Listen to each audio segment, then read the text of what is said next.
Oh, wow, William, you're big. There we go. Make you a little Wow. smaller. I had you full screen almost. They got a good look at you. I think they even seen your nose. So, welcome to Investigator News, and this is World War III night with me and William, and we have a discussion. And William is a co-host, and he's been great the last, I think it's about 2 months now, and we put out some really, really good shows and very informative. And I'm getting emails saying that they do like having William on Wednesday nights. So William's got a little fan base going, especially over on Facebook. So welcome to the show. And if you're new, sit back and listen. This is very deep discussion, and we give you insight to what's going on with our military. Um, so if you are on Investigator News Network and feel like you're by yourself, switch over to Investigator News 2. So um, with that, there was a lockdown at Lackland Air Force Base this morning. And Lackland is it's, I believe it's where, when you go into the military, where your basic training's at. And then they do have another one, a base there that for the schooling. I could be wrong. I might be backwards on this. William could probably tell you more about it. But they had shots fired around the front gate, and that was about 8 o'clock this morning. And so all personnel were on lockdown for the base, and that included any housing that was there.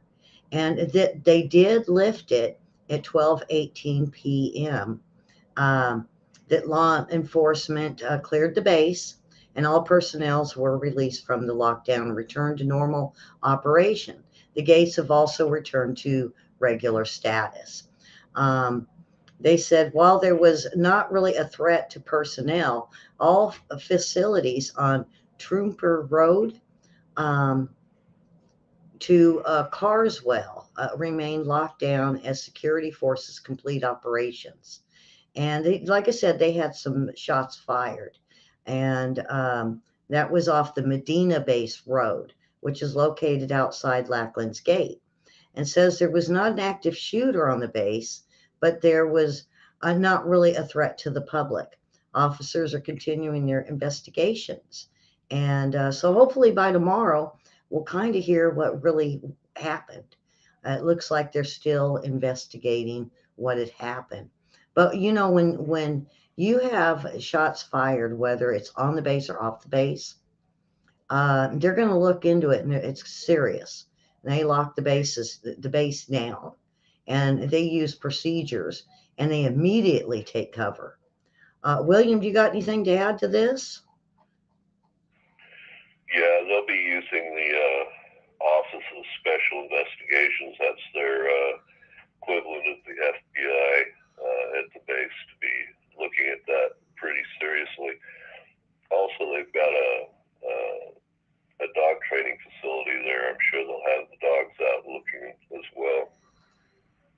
Oh yeah, they usually have. They usually have. I know when we were, I didn't get to go to Lackland, uh, but we were stationed out at Beale.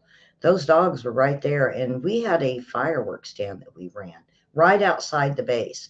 And when we would blow up some of the big stuff, we would get they would walk over from the gate. That's how close we were, and they would say, you're scaring people on the base. They're thinking, their shots being fired. So what we had to do is take it down like so many feet and do it where it wasn't so much heard by base housing. Because as soon as you pulled in, there was housing right there. So I guess we worried a few of the people that lived there. Um, but it's if like I said, I've never been to Lackland, but that's a serious thing. Those are our um, basic training guys. And, we just don't know about all of them. Some of them don't make it. And that's serious. So,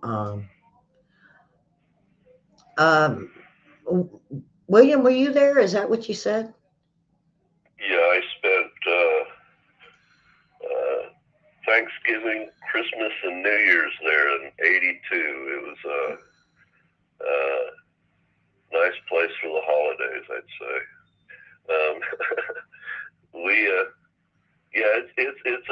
It's a big sprawling training facility, and it's also tied to an Air Force base there. And there's lots of areas around that that are like almost nature preserve type areas, and they're covered with scrub oak and grass. And if somebody was out there hunting, that they do a little bit of hog hunting down there in Texas, and somebody was using a big weapon out there, who knows what somebody might hear. So I don't know where the weapon was discharged. I just know that it was outside the base, and they'll be finding who was involved pretty quick. Oh yeah.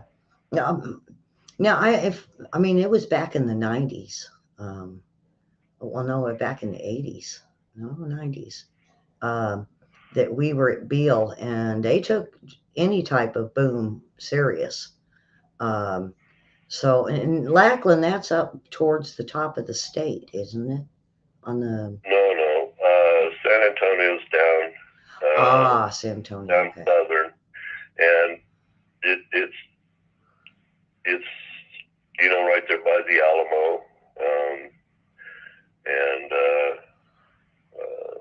San Antonio Spurs, I guess, was the basketball team there, and it's not far from city center, and there's a huge population of people there in San Antonio that work on the base and in the environs around it. It's a major military community there, so nothing's going to go really unnoticed.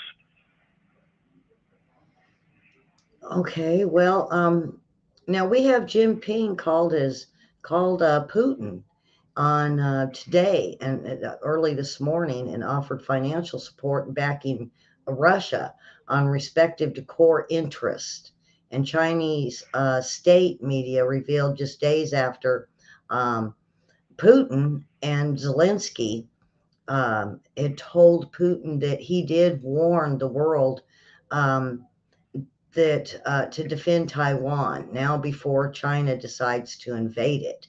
So I believe that's why Jinping called Russia, because they don't want anybody defending Taiwan, or for Taiwan to be independent, and that's basically what Jinping was saying.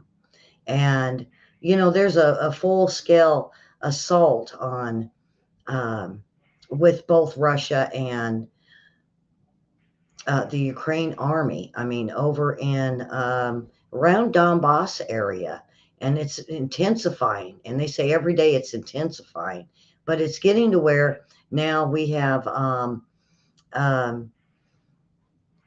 Ukraine getting another $1 billion package for military. Now, me and William would kind of go back and forth on this, because I just don't feel that if we've been giving them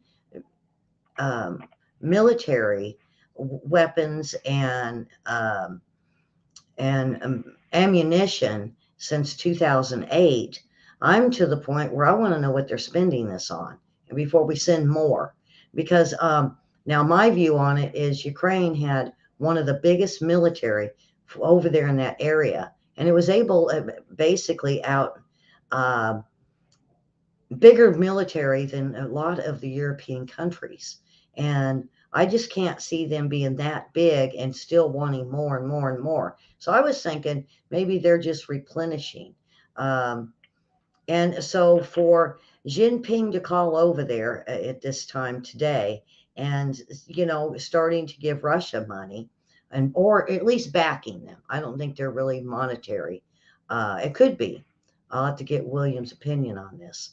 But I think he is just backing Russia, saying, you know what, I'm still here, and that we stand ready to work with Russia and push for long-term development and bilateral cooperation. So China is willing to work with Russia and continue supporting one another. They've been doing drills together for almost a year now, and I believe that they're combined. Um, so William, you can jump in there. So we got a number of things happening. Germany and France now have decided that they want to be more tepid on any response to the Ukrainian needs, and they're looking for a negotiated settlement. They're starting to say some of this is going to be, of course, rhetoric, getting ready for Biden to show up towards the end of the month, but nonetheless, that's what they're saying in public right now. The United Kingdom is saying that they want to go all in and remove Russia from the Donbass region back to their original international border. The United States right now is funding the vast majority of the weapons to the Ukrainian military, and you're right, they still have quite a bit of ammunition, but they're rapidly running out of any of the Soviet type ammunition they used to have, and so those weapon systems are becoming less and less viable, and so they're depending more and more on United States supplied howitzers, the 155s, the missiles, shoulder-fired missiles to protect their skies. Wasn't like 500 tanks? Take on the other tanks, yeah. I thought that was kind of extreme, but I don't know. I thought 500, it was 300 or 500 tanks, and I thought that was kind of extreme. But at the same time, that's a pretty intense war. Right. So Ukraine is outnumbered in weapon systems 10 to 1, and as far as ammunition, 20 to 1 for each weapon system. So with China's backing now, that means that Russia will be getting replenished, and it puts a greater burden on the NATO countries, and many of the NATO countries don't want to. I think they're more worried about their internal security rather than the external security that Ukraine is, and is looking for a settlement. But we're going to have to see how that goes. United States is doing most of the delivery now, and to the Ukrainian rail systems. So that's going on, and because we keep telling the world what we're sending, Russia also knows what's coming and when's coming and about the quantities, so we're not doing ourselves any service that way. We're doing ourselves a disservice, but that happens in an open society. Mm-hmm. Now, Russia's state news outlet largely basically said Chinese version of the events in the phone call were not, well, were basically a little bit of propaganda is what they say. And Dmitry Peskov reported that he told journalists Moscow would have more details later, confirming that the call took place. State propaganda outlet Sputnik reported that Jinping's alleged comments on Ukraine invasion specifically. Now, the two presidents also addressed ongoing conflict in Ukraine was Jinping telling Putin that all parties concerned should work towards ending this and look for or negotiations. So even Jinping just don't seem like to me, William. He'd be the type that say, "Well, you better end it and uh, do negotiations." To me, it was like, "Hurry up so we can have a war." That I don't know. That's my opinion, but it just seemed odd that that was kind of thrown in there. That he's, hey, time to end this. But I have heard all over the world now, everybody saying, enough's enough. And it's time to end it and time to sit down at the negotiation table and again, try to work something out. So, and good evening, Miss Linda G. Okay, William, what do you think on that? Am I, Yeah, I I think just, three things are happening all at the same time. mhm. Of course, China would like to move on to the Taiwan agenda. Also, he would like there to be a negotiated settlement so Russia can retrench and get ready for the next phase, which is the rest of Ukraine. And also, it helps to demoralize and I guess or give hope to the nations that are not contributing, the NATO nations that are not contributing to the Ukraine effort, that perhaps they won't have to get involved and they can become, even more acquiescent to, or not acquiescent, but less likely to contribute to the war effort in Ukraine. So, yeah, there's those three things happening at once, and we have to remember that this is war, so everything is a ruse to some degree, so that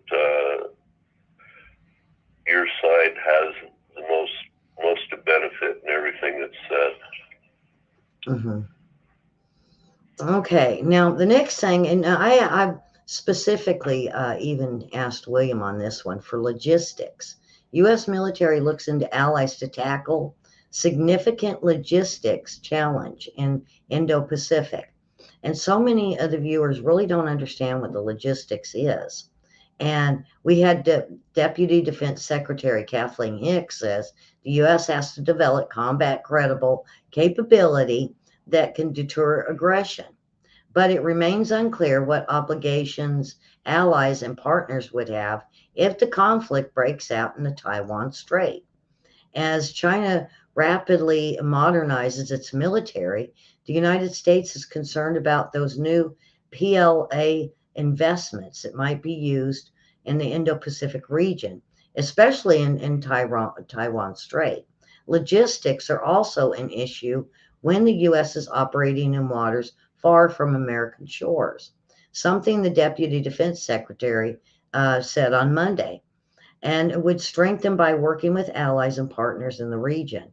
For the United States to be effective in the Pacific, we already know we have significant logistics challenge, worsened by reliance on what we have on fuel.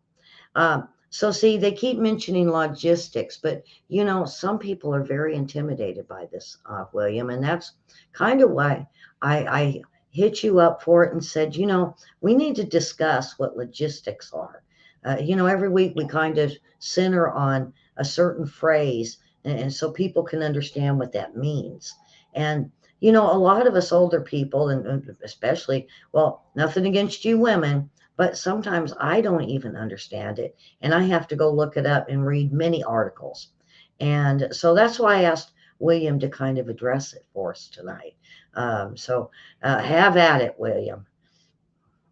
So logistics is a term that basically just means sea, ground, and air delivery of our assets, meaning our fuel, our food, our ammunition, our weapons, our people, and it's a long supply chain for us in the Pacific. It means that supplying our military bases with all the things that are needed to repair our ships, to deal with battle damage, to regenerate after a strike if something bad happens, like Pearl Harbor happened. That was a logistics nightmare back in World War II.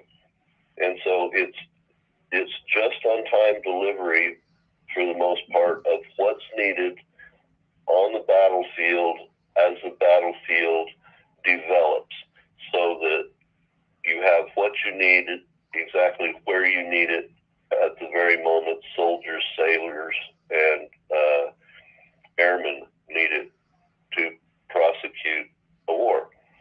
And so that's just it. It's air, ground, and sea shipping, and getting all the things that need to be dispersed where they need to be, exactly when it needs to be there, so that things don't go bad, so that we don't have extra weapons that an enemy can capture, but we have everything for our war fighters to do their job as they need to do it.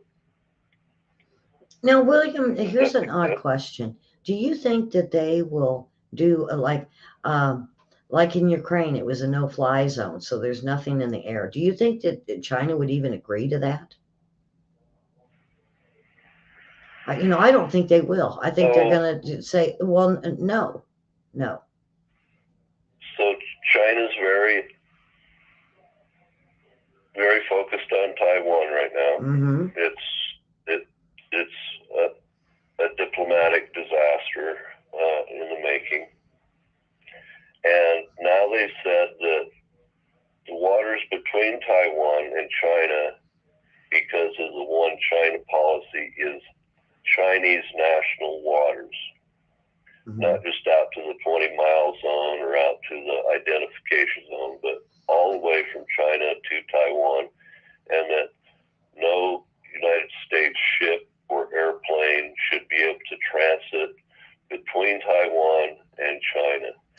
So that's why those Australian airplane had a problem with the Chinese jets, is China is now on a diplomatic mission to change the boundaries of territorial waters of China into including the territorial waters of Taiwan and all the strait in between.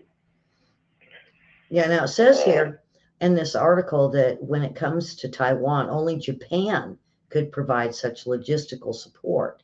The South Korean government in late 90s say the U.S. troops stationed in the country that could not intervene in the cross-strait crisis. Also, they mentioned that the Communist Party of China will not let Japan go either.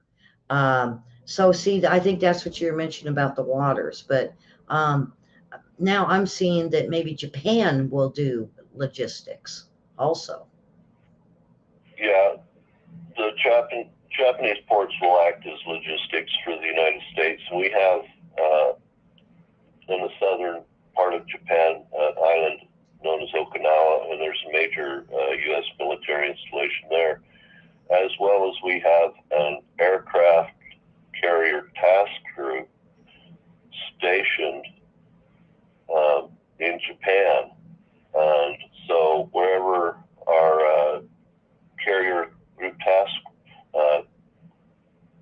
force goes, that's sovereign U.S. soil on aircraft carriers. So we got an entire air wing there, and so we have the ability to go into the Taiwan Strait and defend ourselves. But the long chain across the Pacific requires shipping. Now remember, in the past we've done a lot of shipping, and China has been involved in a lot of our what do they call those boxes that they put on the ships? Containers. And they're doing all the container shipping, and the United States did less and less.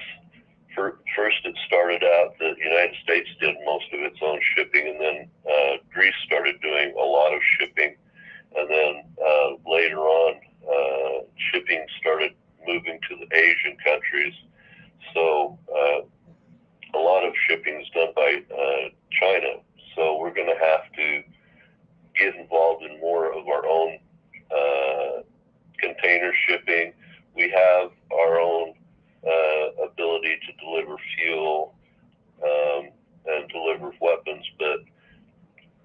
things that are ancillary, if we have to do some more fighting, like shelters and water treatment, if we have to go on ground someplace, and all of that is going to be going to require our allies like Korea, Japan, us, Australia, and India to get together and work out how we're going to move, what we're going to need to move in different scenarios. And that, you know, when they start talking logistics, then you're starting to really talk about war. It's not about the first strike, the first battle. You're starting to talk about how we're going to deliver, how we're going to be able to deliver what we need for a protracted war. Just like in Ukraine right now, they have problems delivering weaponry because there's no exclusionary air zone, and so they have narrow shipping lanes. They just have a few main arteries of highway, and they do most of their transport on rail. And see, that's a logistics nightmare from one end of Ukraine to the other, because they don't have a myriad of ways of getting what they need to the battlefield. Now, like the United States, we have an interstate system, and the interstate system crisscrosses all over the United States. That was built not for getting people to and from work per se, but it was created so that we had the ability to defend the United States from any direction. We could truck in, rail in, or fly in equipment wherever we need it. That's why there's so many airports, there's so many seaports, and there's the highway system and the rail system in the United States was for defense first, and then everything else after that. And so we have to think the same way now of what are we going to be doing in the Pacific, and as well as how are we going to supply Ukraine. So in Ukraine, we could see in the future that we have to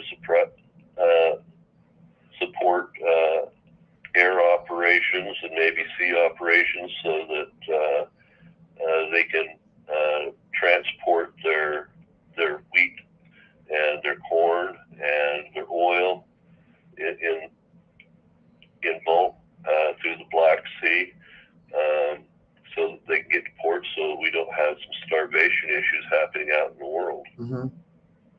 And these are all logistics issues.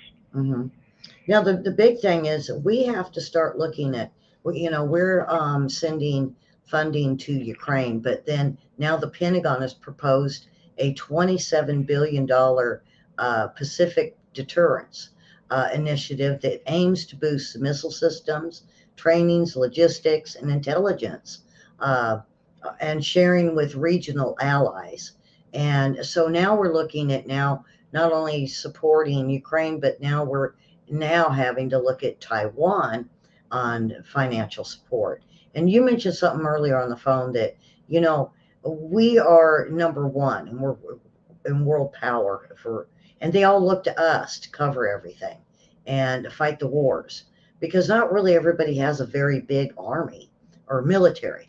And so we're now looking at billions of dollars now starting to go into Taiwan. So not only are we going to be spending millions and billions of dollars over in Ukraine for support to help them fight, but now we're going to be looking at billions of dollars into Taiwan, which could really hurt us as far as inflation. You know, so William, this is what we're looking at, is now I'm seeing money now starting to flow over there. And so now it's starting to become real. It's like you said, logistics is, we're getting closer. And now we're looking at the funding, with Ukraine, we really didn't look into funding until everything started going. And then Zelensky came forward and said, oh, we need the money, we need the money. It just seems like we're more prepared for Taiwan than we ever were with Ukraine, you know? kind of beg to differ a little bit. Okay. Taiwan is it's easier ocean shipping, but it's a longer supply chain for us because we don't have as many allies way in close.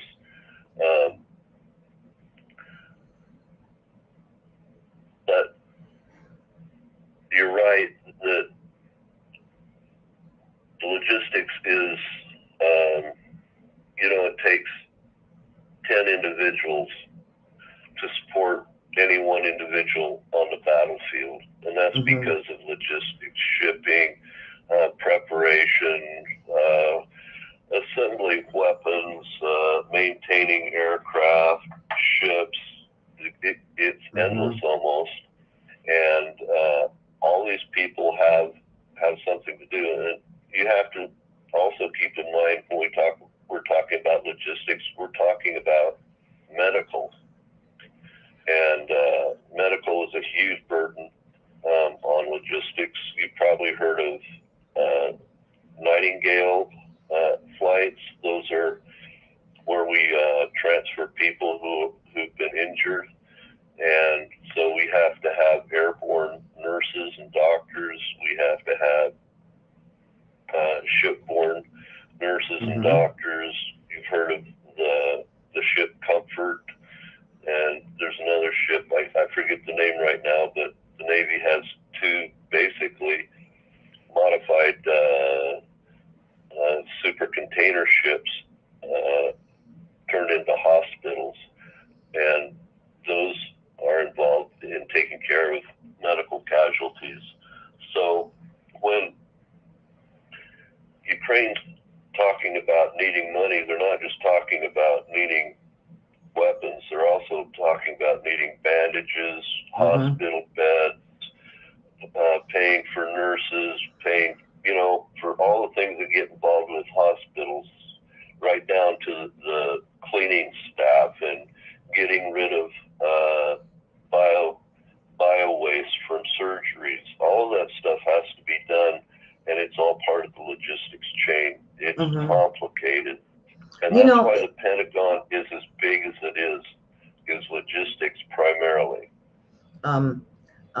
You mentioned all of that, and I have to thank that show MASH when it came out, because MASH showed that part that you're talking about happens during war, and we do pay these guys, and a lot isn't mentioned into the medical services that our military offers, and it goes, but both ways. If they find someone or they capture someone that needs medical attention, they do take care of them. But this is something people never think of is, like you said, some of that money goes into this because we got to take care of our own, and that's kind of like what Zelensky is doing. But as I started this, I do thank that show MASH, because we wouldn't know. We could talk a big talk, but MASH really brought that to life. For that was Vietnam. Was that Vietnam or was that Korean War? MASH was part. So that was Korea. Oh, was it? Okay. When North Korea invaded South Korea, and then China sent in nearly a million troops. That was the Korean campaign, which was a United Nations war, by the way. And see, as we go into Taiwan, we have to look at everything as a whole. And to me, it just seems like we are really starting to move forward, and we're starting to plan this and getting ready for it. It's starting to become real. Yeah, we also have to worry about, remember, when we go into war, we have people that are captured, and they may be injured, so we have captured people and we have also those that are not injured, and those have to be cared for too. So we have to have some sort of way to secure combatants after they've left the battlefield, and we've captured them, and make sure that they're treated humanely and are fed and have been cared for up to United Nations standards. And so that's a huge load as well. So then we've got security, police, law enforcement involved there. Then you got food services. It's a big deal. Not only that, but now my brother, he was part of a supply. And you got to look at the people that have to risk their lives to bring the supplies in too, and that's a big part of it. And with this, Taiwan, we really, this is going to be a tough one. It's not like when we were over in Iraq where it was all kind of land. We're talking an island, and if we decide to actually have boots on the ground in Taiwan, it's going to make it tough. We're going to need them ports. We're really going to need them ports. Yeah, so we can deliver boots on the ground really quick by air power. Anywhere in the world we could put boots on the ground, in 12 to 24 hours. But to get heavy equipment in, that takes longer. That takes a lot more flights or some heavy shipping. And shipping is just the way to go because you can move more freight faster by ship than you can by air, and that's we're talking about tonnage, heavy tonnage. You can move, so you can go from the United States to Taiwan in 7 days with heavy tonnage, and it might take 30 days by air, making all these flights over and over and over again. So how we get there is important, and also what are our shipping partners going to face? Are they going to be facing pirates at sea? Are they going to be facing attack at sea? We have to deal with that as well. So the longer our supply chain gets, the more complicated it gets, the more we have to defend that supply chain. And it's not going to be the only supply chain. You can't depend on any one supply chain, so there's going to be multiple supply chains we have to develop, maintain, and defend, and get all of what we need, where we need, when we need it. So that means sorting out everything we need so that it goes to the right place at the right time. And that means not just shipping over there, but how we're loading the ships and how we're bundling the products here in the United States. That's just as big. So it's on both sides. Then you've got intermediate bases and whatnot on the way, like Japan, like Hawaii, like Midway, like Guam.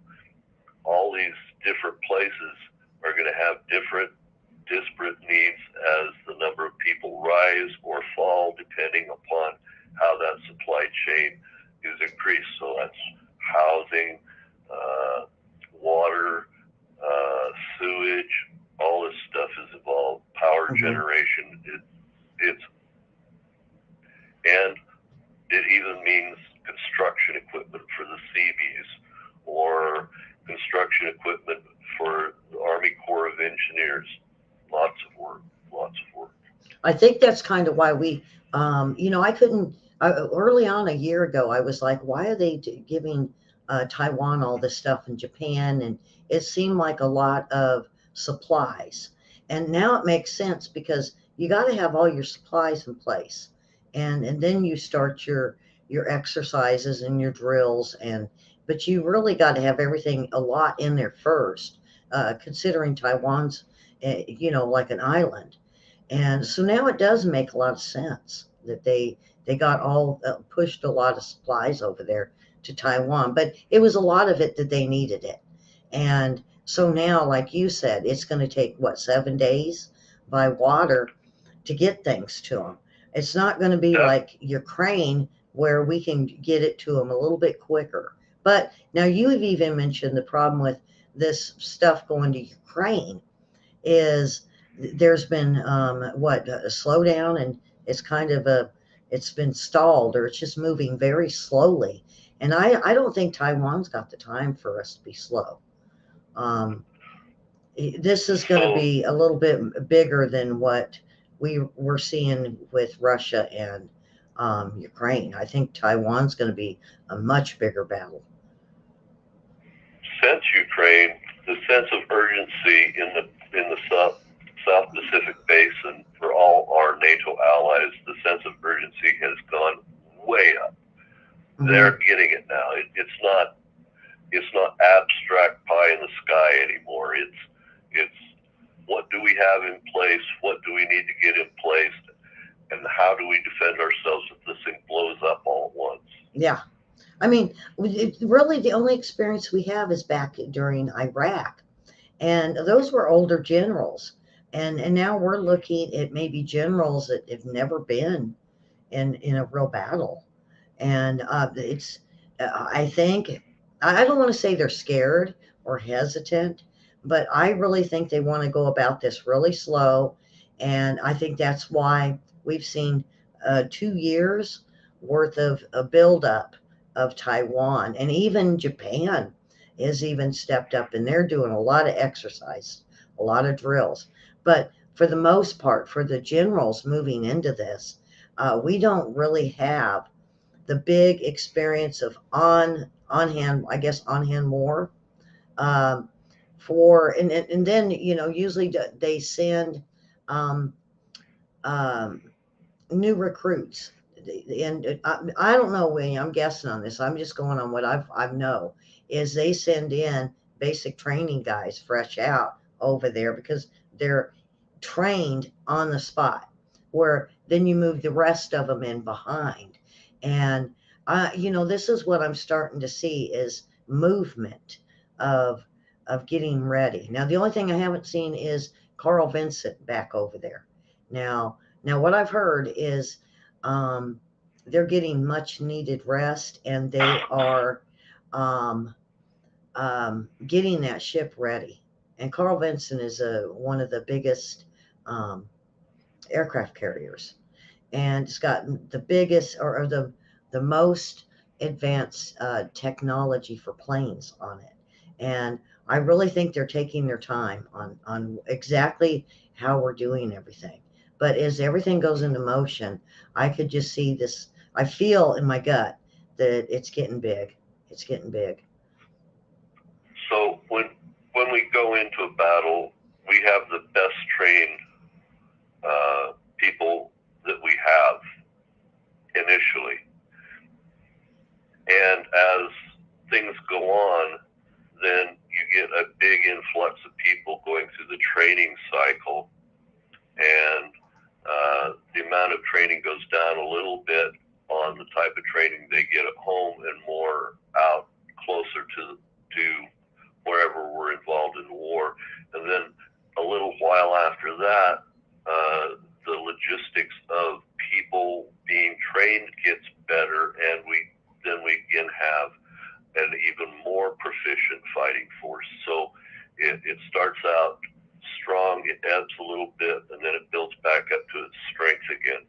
And so we have to get ready for not just delivery, but we have to get ready for those ebbs and flows in the training cycles, and the people to train them, and not only that, what we're training them in. Because remember, you go into a war with one plan, and as things develop, you have to modify your plan, and you have to modify how you have the people, where the people you need and the training they need to be ready. So it's very complex, but we have the best trained fighting force in the world. We're the most adaptive fighting force in the world. And because nobody else in the world has wanted to take up that responsibility since World War II, we've been de facto it. We've paid for it as U.S. taxpayers, and the world's benefited from it. And we've been very, very beneficial to the world. You know, we've gone everywhere else in the world and fought wars, but we don't take and hold territory. We might keep a base or something like that inside of a territory we have to fight a war, but we as quickly as we can turn the governance back to their own people so that they have their own self-determination. we're a very benevolent world police force. That's not what we're going to see if China becomes the world police force, or if the globalist institution becomes a world police force. They're not going to want to just fight a war and then turn it back over to the people. They're going to want to colonize it. They're going to want to take all the natural resources. They're going to want to give nothing back to those people. They're going to want to take absolutely everything that they can extract from them. And that's not the way the United States does business. Look at Japan.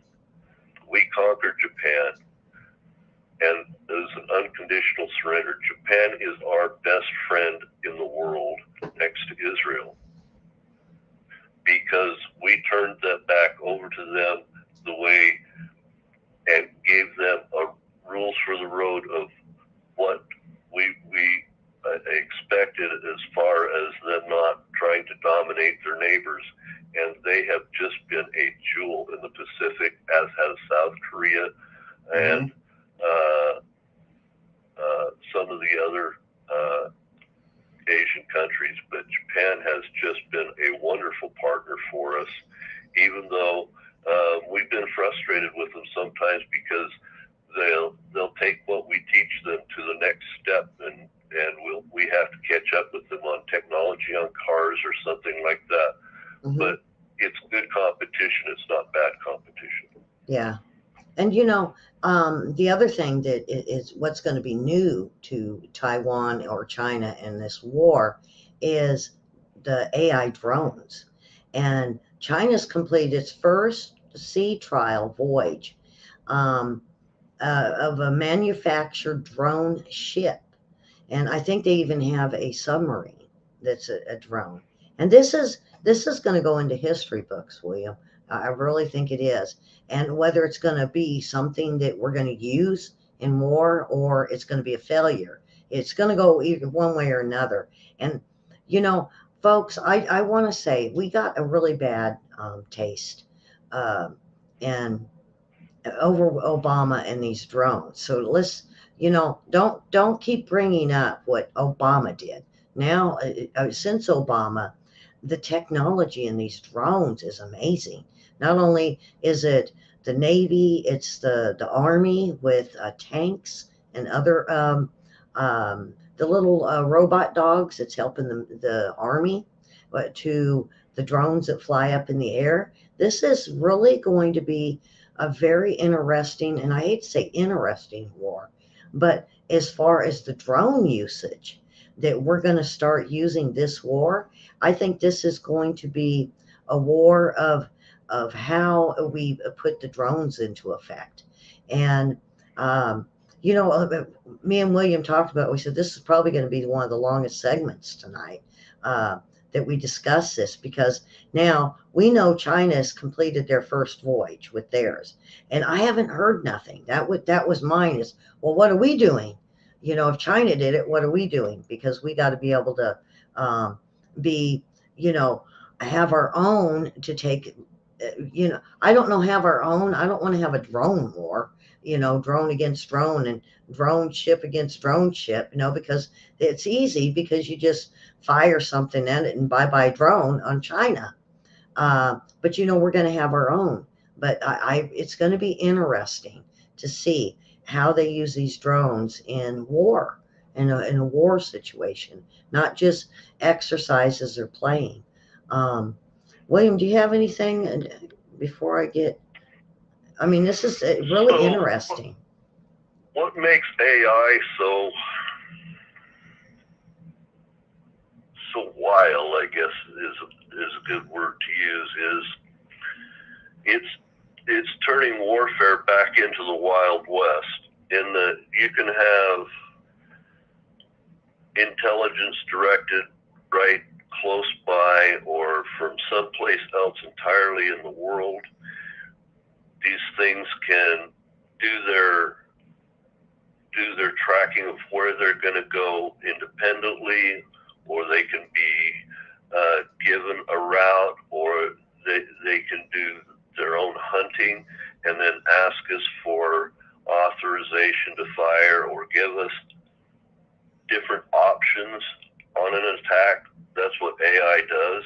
And so it's going to completely change how we see the battlefield, how we're going to protect our troops that are on our bases that have to supply our war fighters, whether it's subsea, in the air, whether it's on the ground. You know, these things, they can drop a little drone behind an enemy line like a bomb, and it'll just sit there and wait until the proper enemy with that doesn't have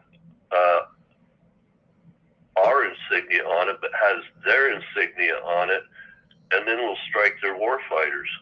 It'll just sit there dormant, waiting. So there's all kinds of different drones. Some are stationary. Some are going to be deployed to take out things like electrical grids, find where there are any tunnels.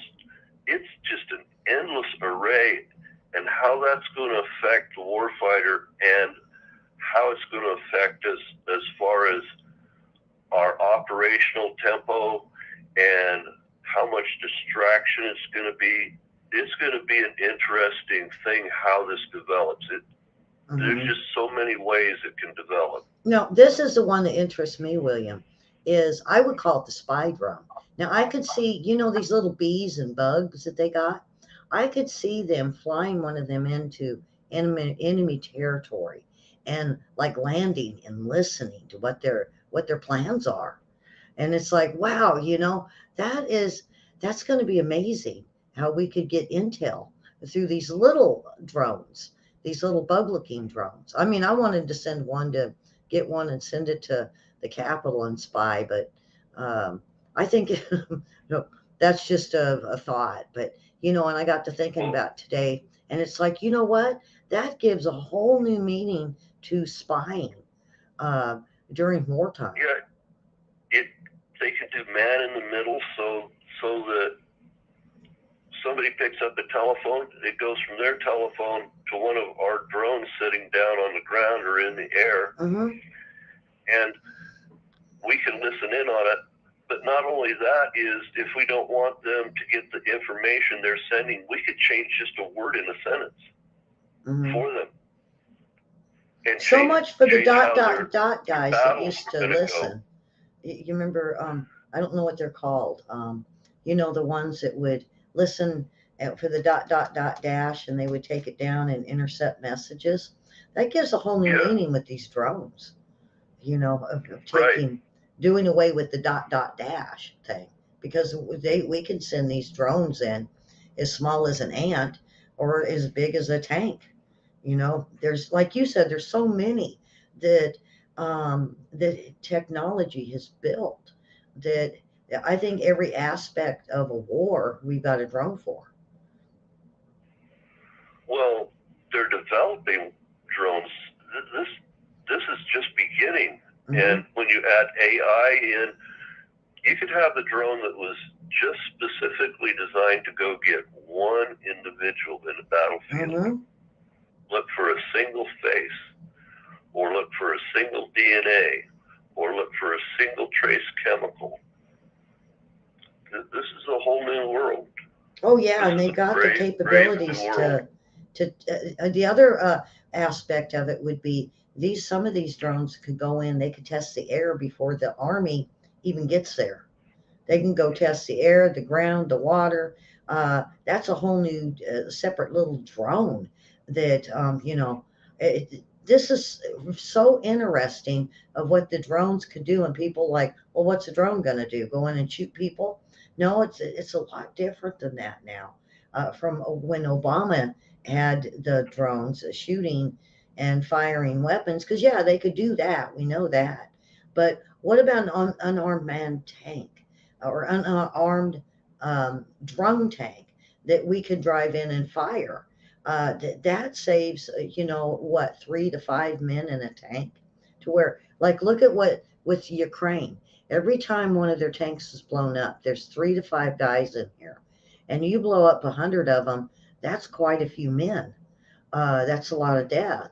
But these drone tanks can go in and they can fire, and or like you said, put them in their stationary and just wait.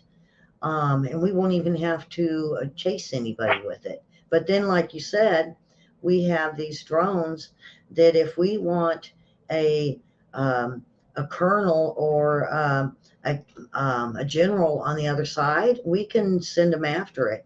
And I could just see this drone like mindset on killing somebody, and them doing everything they could do to hide from it. Um, that's even the whole case, or even the aerial ones that can even they can disguise them as a bird sitting up in the bird in a tree. This is so amazing. They make them out of different types of materials now that are very difficult to see on radar. Instead of sending up something that's aluminum, it could be made out of foam and plastic, and just it goes on and on. And they can do things like, well, not just bomb a bridge, it could go up and fly and attach itself under a bridge and wait for an army to come along and then blow it up. I mean, there's so many different possibilities. Now, do There's going to be lots of design time for engineers here in the future that's just going to be incredible. Yeah. Now, do you think, well, more than likely we do have them, is a way to block their signals? I mean, I know we do, but that's even a warfare of blocking signals or blocking a drone for an area and not mess with ours at the same time. But they're all on. You got to remember, remote controls all on different frequencies. That's how when you see these remote control cars when they're racing, they're all on different frequencies, so they don't interfere with one another. So this is where I think a lot of people don't understand that we could block them on a frequency, and we could run on a different frequency to use our own drones, but block theirs at the same time. Yeah, it's called electronic warfare, and we do it in airplanes, and they'll start doing it in drones, and whether they just block a frequency or a data chain or an optional satellite link, the sky's the limit. They're going to think of anything and everything you can imagine, even from, low dash, dot, dash, all the way up to light frequency laser. It's going to be an endless array of things to think about, and it's going to keep it's going to give our generals and our warfighters surprises. But the great thing about the United States warfighter is we're the most adaptive warfighters out there, and some of these more rigid countries, they have a hard time adapting when things change. So it'll be interesting, and it's going to be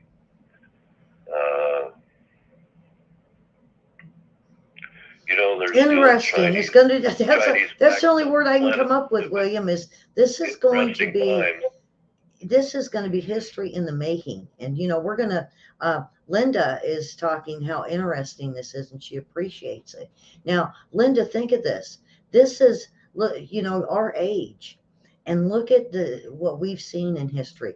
This is going to be the beginning of history of the AI drone war, and we'll either make it or break it. But I think it's going to be, unfortunately, it's a war, and people are going to be killed. But this is so history in the making that we'll all get to witness the beginnings of it. Now, I'm pretty sure we'll make a lot of mistakes, but I think we'll learn from this, and it'll only get these people and these that make the drones and the technology for them only stronger, because they'll see, okay, we made a mistake here. Now, how can we fix that? And I think they'll be able to adapt very quickly, very quickly. Um, so, oh yeah, this does too. You know, Linda, when I got into this drone thing, it's only because I do remote control cars with my grandson, and I was always interested how that worked. And then we started hearing about the drones, and I was like, wow. But you know, we China has got a submarine that's a drone that's, um, pardon my French, pretty badass. And you know, I don't think we have one, but I bet we do. They're not claiming nothing on it, but I bet you we got a submarine also. And for them to be able, I mean, there are remote control boats and submarines that, with remote control, but this is way different. This is war. And you know, you would think they would equip some type of either, like we were talking, where it hunts and seeks, um, or it goes out and it will test the water, or it will go out and it could attach itself to a ship and blow it up. You know, there's just so many aspects to this drone war that we're going to be seeing. And we probably won't even know what's a drone and what's not until it's all done. And then we hear what these drones actually did. Um, the ones that interest me is the ones that can do formations, because, you know, they can cluster together and it would look like maybe a flock of birds, you know, and then they just scatter off and they can attack individual things that, you know, either in the air or in the water, on ground. Uh, but I think I'm not sure if they've been able to get them quieter, because the ones I seen were pretty noisy, and I just think they need to make them a little bit quieter. Um, AI also, yeah, AI. Um, it's basically the same thing. AI and, what we're seeing with these drones. It's artificial intelligence for. I'll even let William, touch on this. Artificial So AI intelligence. is adaptive choosing programming. So it programs itself. Mhm, So if it finds itself in some unknown situation, it says, okay, this could be X, Y, or Z. What's the mhm, likelihood of one of those three things being the best choice? It'll make a quick calculation. It'll know how to quick calculate that, and then it will make a choice based on statistical probability that it figures out on its own as it's occurring. And that's what makes AI so important, is it's adaptive mhm. to situations rather than just being programmed, and if the situation doesn't occur, being wasted. It could return to base. It could say, no, that's not a valuable enough target to waste itself as an asset. It could be a suicide type thing, AI. It Kamikaze, could be yeah. a delivery AI. It could be a spy AI. It could be signal intelligence AI. The opportunities are really endless. Oh yeah, and even transport, because I was watching this one video, it was months ago, where they had um, this drone that was basically, um, it was almost pulling like a trailer full of some stuff, and it showed it being shot down. Well, they shot the drone down, but the supplies, and it was, like, I'm not sure if it was explosives or whatever it was, but next thing you know, within a few seconds, it was like zzz, and this other drone grabbed on, backed up, hooked up, and kept going. And here, you know, they thought, according to it wasn't in English, so I had the words in English underneath, and it was saying that the the army that went, or whoever it was that blew it up, and I can't remember if I think it was the army, thought that was the end of it and they wouldn't have to worry about that trailer. Well, lo and behold, here's another one that, like you said, it thought for itself. It got down, it was able to, uh, get connected back up and hook everything, all the, all it needed to take it out, and then able to detonate the trailer in a Right. certain And spot. So it was thinking the on thing its own. about AI is it can loiter for very long times. It doesn't have to sleep. Human beings have to take sleep. care of their biological issues. That doesn't exist with drones beyond just basic power. And if they can be supplied with power through the sun or batteries, and they just sit there dormant using very, very low voltages waiting to be activated, it's wow. And the only thing I think we really, and I could be wrong, and I might get hate mail for this. The only thing I think they only have problems with is the robotic, the people looking AI soldier, because there's just too many issues of walking or running or shooting and having someone come by and just lay waste to a group of them. And I think that's the only thing I can really see that they're having issues with is the killer robot. There you go, the killer robot. Well, if it's on the battlefield, that's fair game. But what happens when they turn it loose on civilian populations that don't expect it to come? Yeah, that's true. Now, Linda asked where the humans that run it, they're safely in a little room in a building that they have got the view of exactly where they're at. And their view is all the way around 360s. And they run it from, they could be what, 100 miles away, William, I think is what the distance is. They can be 50, 40 miles, 10 miles, 100 miles away. And they have the view exactly what is on this drone of a 360 view.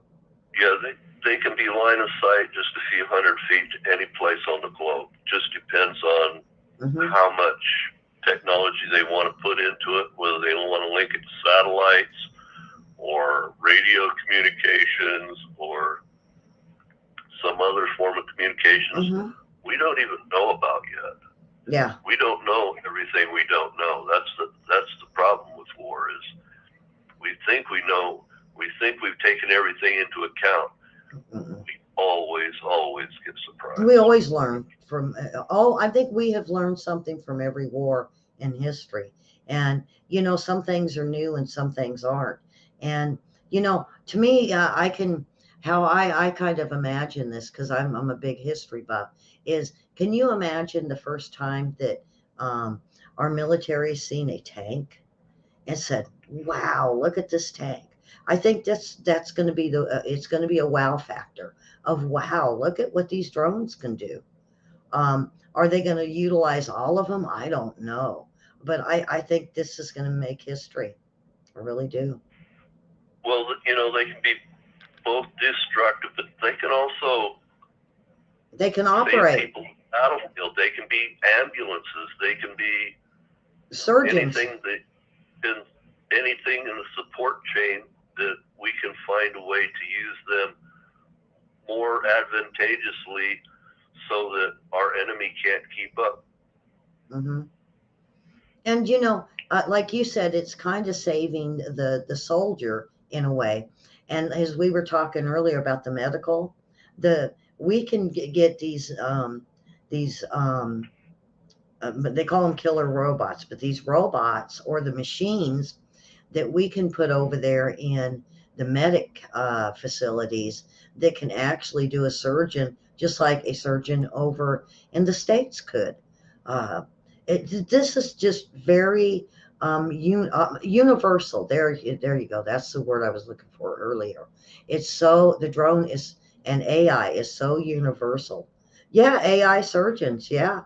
Well, we have machines now, Linda, that are aiding doctors to be precise. We could have that same technology on our battlefield to save our men.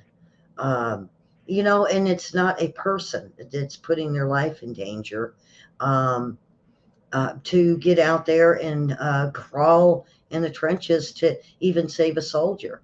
We could even have one of them little doggy ones that can go in and take soldiers out and not have to put another soldier invulnerability of being shot as they're trying to get these wounded out.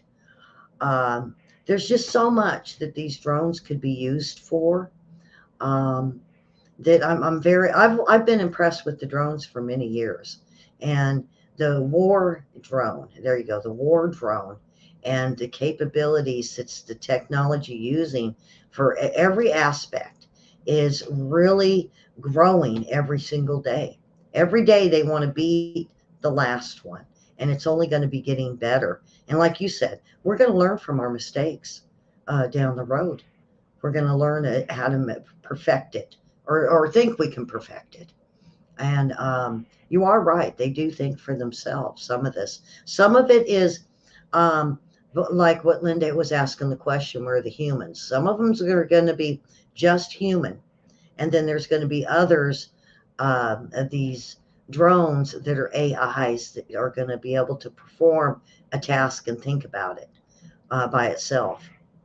Um, Some will be um, like some will be like the loyal wingman, meaning that there's a pilot up there and a co-pilot, and those pilots have authority over a certain number of drone swarm that's with them, or a flight that's with them, and be able to assign which targets which and how they link together their data so that they're the most effective in the air. You know, of course, it could be the same as sea and ground, or it can be standoff capability, meaning that the mhm, soldier isn't in the direct line of fire.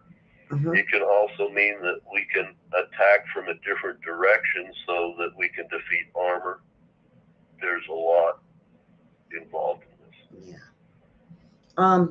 Now, my whole thing, in closing, because it's, we're past the hour. It went by so quick with what we were talking about. Is um, as we use the drones now, we don't know that all these drones have been made, but pretty much they are. I believe what we discussed tonight, there's at least a type of drone that can do this. And um, if it's going to save a soldier, or even quite a few soldiers at one time, it's worth it. But realize, folks, these drones aren't cheap. These are very expensive, and it's going to go through our defense budget. And under our defense budget, then we're gonna pay for this. But I think it's worth giving it a shot to see how it does work in the war. So, William, do you got any last words? Linda's like, wait a minute, I was ready to listen to more of this. We'll have to talk about this again, William. But go Yeah, ahead. I think it's time that we take some time and think about it, so the audience can think about it, come up with Mm-hmm, some good questions. Perhaps they can put in comments or in chat, mm-hmm. and then we can answer later down the road and have another show. I mean, Yeah, they can go look at all the war drones, or they can even look at the bugs that I was telling them about, the insect drones, and right. see a whole new world of this. And maybe they, have another show on this, because I think we could probably go for another like 10 hours on drones, but if all the different ones. But uh, in closing, uh, it didn't bring to the attention of the world until China mentioned the submarine drone. And then everybody was like, what? What? Yeah, let us know about this. So go ahead, William. I'll let you have your last word.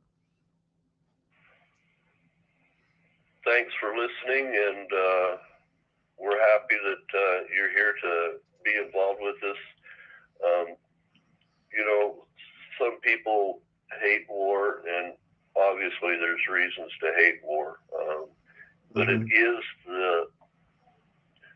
the end all of politics. And politics doesn't start with the military. It starts at home with the family, and that's what this is all about: is protect and give our families the opportunity to grow, thrive, live, and have a good quality of life, and be protected, yet have as many freedoms as we can. So, yeah, thanks for listening, and we hope you come back again and join us. Give us a thumbs up if we've given you any food for thought. Thank you for the opportunity, Ellie. And of course, subscribe. And I thank William for being a co-host every week. And but subscribe, and like he said, hit the like button, and make sure if you're not getting notified to hit the bell. And we get into some really good discussions, and I think tonight, listening to Linda, because this really was stuff she didn't know about, and that's what we try to do, is bring you, teach you or inform you of things about the World War III that's going to be happening that you might not know or not even understand. So I want to thank over there in Facebook land, hit the follow and share. You guys share our shows. You might have to listen to them once or twice, and we get a little deep, but it's only to inform you of different aspects of what's going on, in not only in our military, but even politics. So, all right, William. I think that's it, and I'll be glad. I can't wait for next week now. Maybe by then we'll have more drone stuff, and maybe get into more of the AI where they think on their own. Because that seems like what Linda was wanting to know, was really they think on their own. So we'll get into that. So, all right, everyone. We will see everyone next. Well, he'll see everyone next week or sooner. I have a show in the morning, and so come on back and tell your friends and family about our shows. So, with that, William, I think we did good. We could almost do a high five on this show. This was scary, terrifying, and fun. It's the greatest show on earth, I guess. This use of politics by other means. Yeah. Well, it's not too scary. I think we're harmless. I'm wearing pink. I'm harmless tonight. So, okay. All right. So we'll, God bless everyone, and we'll see you soon. So long, everyone. And William, thank you. You're welcome. All right. Bye-bye, folks.